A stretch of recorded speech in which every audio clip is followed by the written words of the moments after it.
Justice Thomas? Justice Alito? I want to make sure I understand some of the contours of your argument. So my first question is whether you believe that speech can be compelled so long as the person who is compelled to speak is not associated with the compelled speech. That's not the line that we draw, Justice Alito. I think we've focused on, is it being compelled pursuant to, incidental to a content-neutral regulation of conduct, as in fair, or is it not? Well, outside of that context, in general, does the prohibition or restriction of compelled speech apply only where there is no danger of attribution? I don't think so, no. I would imagine applying in other contexts, too. Okay. Do you agree with Mr. Olson that a website for marriages can tailor the website in a way that makes the website unacceptable to same-sex couples? By saying, for instance, on every website, we believe that marriage is only between one man and one woman or something like that. Yes, we do. You believe that's permissible? We understand that to be permissible as a matter of Colorado law, and also we think that's consistent with the way the public accommodations law is usually. Mr. Olson's answer to that was, if a website, or part of the answer at least, was that if a website included something like that, that would cause the website to lose a significant amount of business because some opposite-sex couples wouldn't want that. But that's dependent on the views of the community about about same-sex marriages. What if it's in a community where 99% of the public agree with that view, that same-sex marriages are bad, and they're happy to have that associated with it? So I don't think my answer changes, Justice Alito, because I think that imposing a requirement or prohibiting that inclusion on a website is directly targeting the expressive content Isn't of the that website. kind of a silly distinction? Justice Alito, respectfully, no, I don't think it is. I think it's one that's familiar both to public accommodations laws and to the First Amendment. So in the public accommodations context, as Mr. Olson said, you could have a store that can say, we sell products that are solely related to Judaism, and it's not likely to be appealing to Christians or Hindus, but no one thinks the store is violating the public accommodations laws unless it says no Christians or Hindus may enter, and then it is violating the public accommodations laws. Is there any limit to how broadly a state can define a public accommodation? So suppose the state defines it as any business, a business that provides services to a significant portion of the public.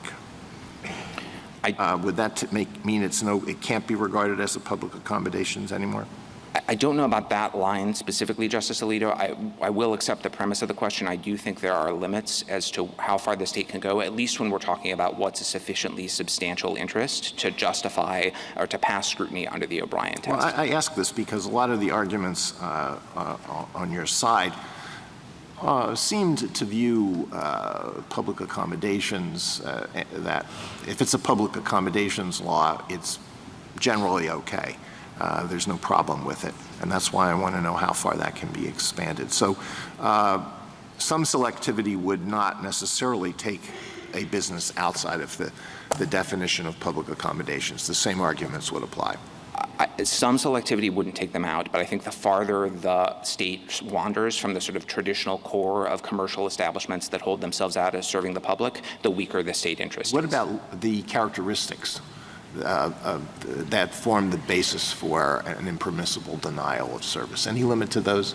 I think they're the same answer, so not in the sense that a state can define its public accommodations laws however it wants, but yes, when it starts to bump up against the First Amendment and you're applying the O'Brien standard, protection for some characteristics, things that go beyond the traditional things like race, sex, sexual orientation, religion, those at issue here, and get out into political affiliation or, It can't define it as political affiliation. It can't decline it to include political affiliation. I'm not saying it ideology. can't. I'm not saying it can't define it that way. I'm just saying that the interests supported by such a prohibition would be weaker than the really core ones like those that we see at issue here.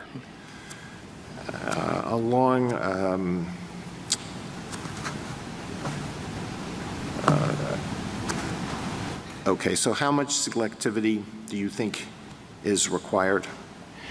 So that's going to be, I think, in the first instance, as a state law matter or as a constitutional sort of backstop matter, I think it's hard to give a precise answer. I think the court's opinion in Fulton gives some guidance and says more selectivity, more individualized review is less likely to be a public accommodation. And in contrast, an entity that generally holds itself out as open to the public can't escape the public accommodations laws just by imposing a discriminatory limitation or some pretense of selectivity. And I know I can't give you a bright line, but I think this is a familiar problem in public accommodations law.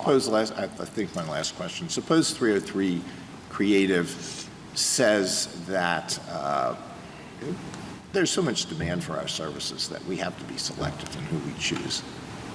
Would that make this case come out differently then? I don't think so, Justice Alito. I think that a business that is open to the public and serves the public but has more business than it can handle and so has to be selective is still a public accommodation.